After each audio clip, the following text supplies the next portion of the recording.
Chapter 9 Soul and the Family Reunion.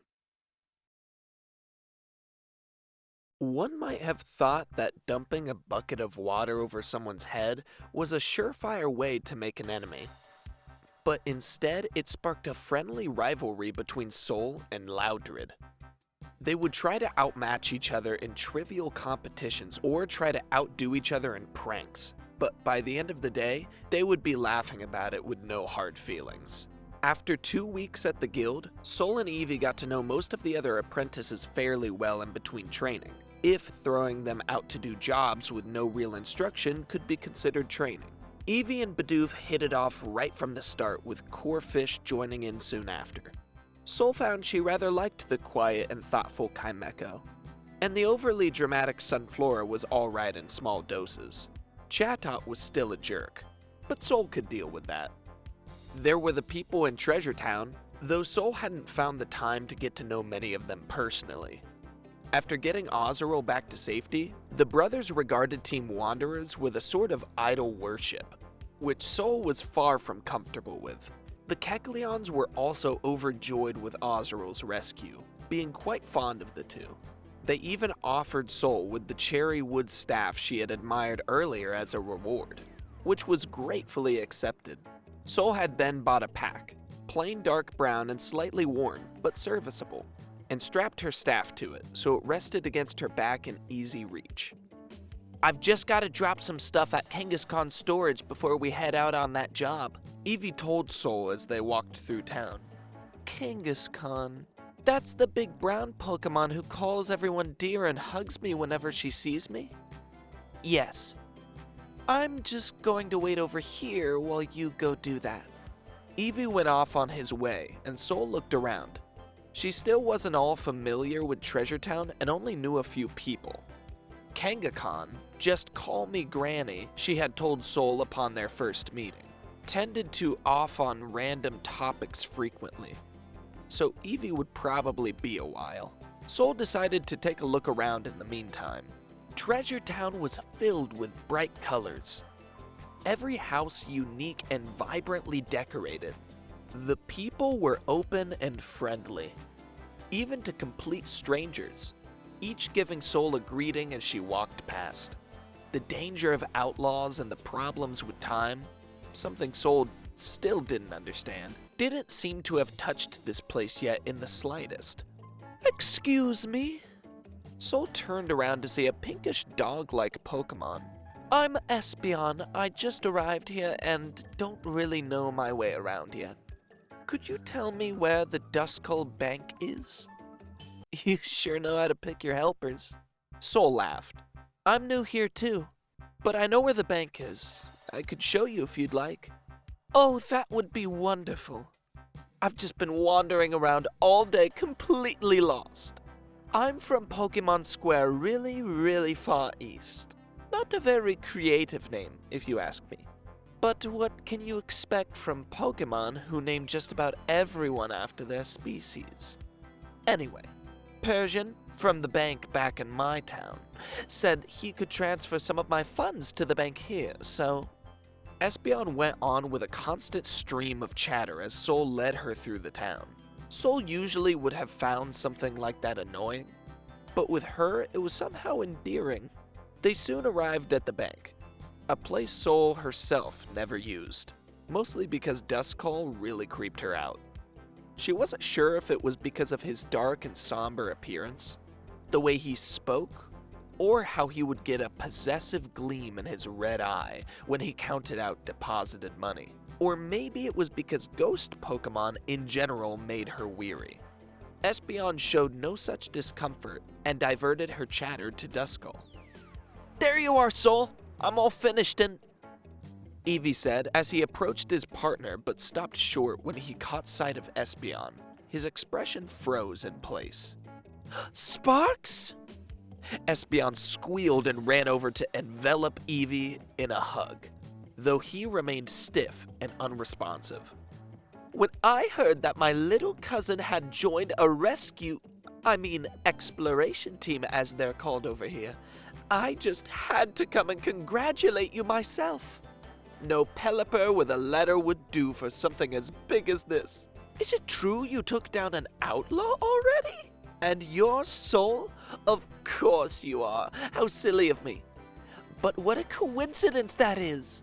Espeon ran back over, and it was Sol's turn for a hug. She couldn't quite follow Espeon's rapid-fire comments, and was a bit confused, unsure how exactly she was supposed to react. Thank you so much for helping Sparks out. This had been a dream of his since before I can remember, but he's never had the confidence to go through with it. Sparks? Oh, that was Evie's nickname when we were younger. Never could get him to sit still, always bursting with energy. Espeon ruffled the fur on Evie's head affectionately, but he just looked annoyed and smoothed it back down. You know what would be great? I heard of this adorable little cafe just outside of town. We should go check it out and catch up. I don't know if we can. We have all these jobs we need to do, right, Sol? It's true, we do have a lot of jobs down at Drenched Bluff. See, no can do. Maybe another, but I'm willing to put them off to get to know my partner's cousin. Perfect. This is going to be so much fun. You have to tell me everything that's happened since we last saw each other. I see embarrassing childhood stories in your future, Sparks. Sol whispered to Evie as they followed Espeon to the outskirts of town. You're evil.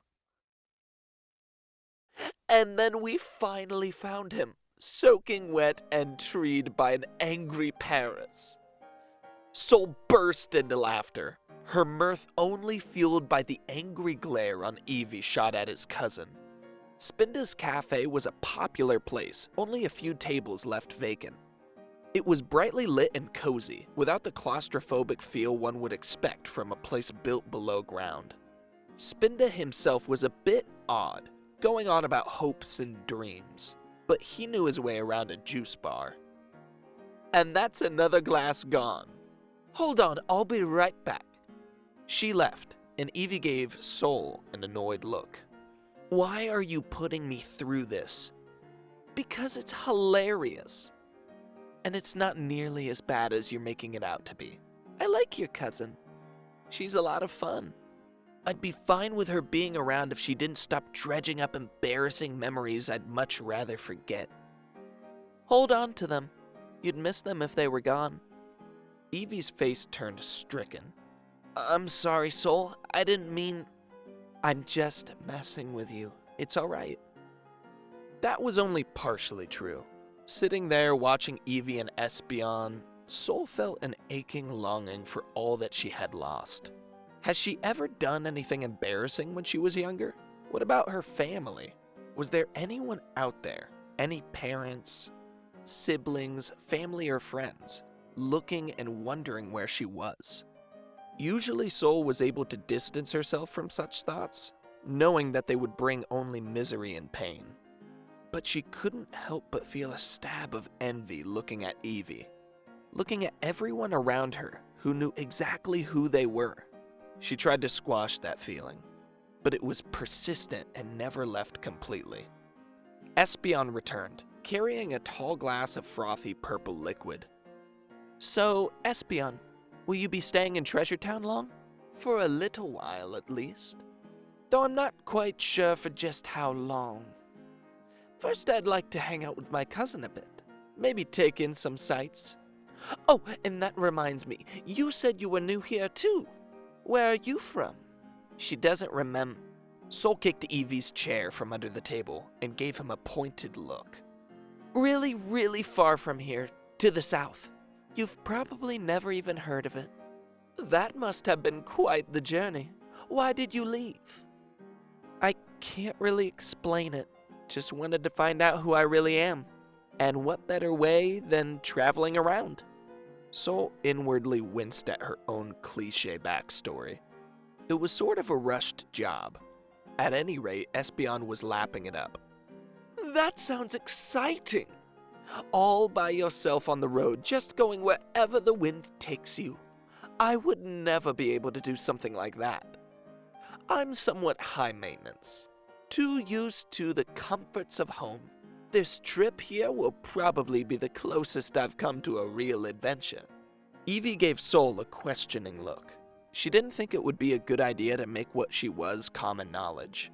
Sol had no clue as to how people would react. A human-turned-Pokemon with no memory and the ability to see the future? Best keep that one to themselves for now. Espeon continued to talk to Sol, settled back in her chair. She was glad they had taken the time to do this. It was good to have a moment to relax after spending so much time in mystery dungeons. It would be back to work tomorrow, so she'd best enjoy the peace while it lasted. Chatot was furious with them for not completing any jobs. Apparently he had never heard the concept of a day off, so as punishment they were assigned with sentry duty for the next day. That hadn't sounded so bad to Sol until she found out that they'd be spending the entire day stuffed in a cramped dark hole. This is the stupidest thing I've ever heard. Why can't we just stand inside the gate and get a clear view of who's coming? And I don't know how to identify footprints. That sounds like something you need to be trained for. Also, isn't the whole system a little racist? Basing entry entirely on Pokemon species? Shut your yap! No more belly aching, go do your duty! Whoa, simmer down. We're going. It was a tight fit down in the tunnel, having been made with the small form of a Diglett in mind. There was barely enough room for both Eevee and Sol. And as it was, they were squished together, and any movement would jostle the other. Sol couldn't understand the feet obsession it seemed all Pokemon shared. Eevee handled the identification, because Sol didn't have a clue when it came to footprints. Even footprint runes, the main form of writing that Pokemon used, was well out of Sol's grasp, despite Eevee's attempts to teach her. She could recognize a handful of words, mostly the names of places, but that was just about it. Another Pokemon stood on the grate above, a Meowth according to Eevee, though could have sworn the foot looked exactly the same as a Lanoon's that was here earlier. He was allowed in, as had every single Pokemon before him, raising the question of why sentries were needed, but kicked down a small pebble as he passed that landed on Sol's head. As had the staff, it triggered a sudden flashback. The sound of thunder filled the tunnel as the ground shook and rumbled beneath her feet. A smudge of color amongst the uniform gray surroundings stood nearby. A vague green shape blurred and distorted beyond recognition. Move, move, move! The shape yelled as dust and small rocks shook free from the ceiling. For a moment, Sol recognized the voice, but that was soon lost with all sense of what the voice had even sounded like. No! I thought I'd just stop here and have a picnic! Sol shot back as they ran. The rumbling became louder as the tunnel began to collapse all around them. They weren't going to make it. Despair with a large dose of frustration threatened to consume her until she caught sight of a small pink shape up ahead. Sol blinked and found herself back in the present, in the dark of the hole. Eevee hadn't noticed anything, leaving Sol to mull it over by herself until the day was done and they emerged stiff and sore. Frickin' tourists. They hired teams for the exploration experience. It wasn't as if the teams had any important work to do, like saving lost or trapped people, for example. Then complained that the path is too steep, my feet hurt, or that wild Pokemon is attacking me. Self-important rich brats, with too much time on their hands, the lot of them. Usually Sol never took this sort of job, but they were getting low on cash. Finding lost items never paid much. Rescue jobs were few and far between, at least in low-level, relatively safe dungeons they were permitted to work in, and they weren't experienced enough to take bounties with much confidence for success, and Eevee was still terrified at the prospect. so they were stuck playing tour guide for a pompous Glammeow. "Are we there yet?" she whined, not for the first time. "We've been walking forever." Sol gritted her teeth and resisted the urge to push her off the side of Mount Bristle. "We've only been here for a half an hour," Evie said cheerfully, not bothered in the slightest by the persistent drone of complaints. "We can stop for a rest, though, if you like." "It feels like we've been walking for hours. Nevertheless, I shall persevere," Glammeow said as if she was making a huge sacrifice and deserved a medal. Once again, Sol fought down the urge to kill her client. 5 minutes passed.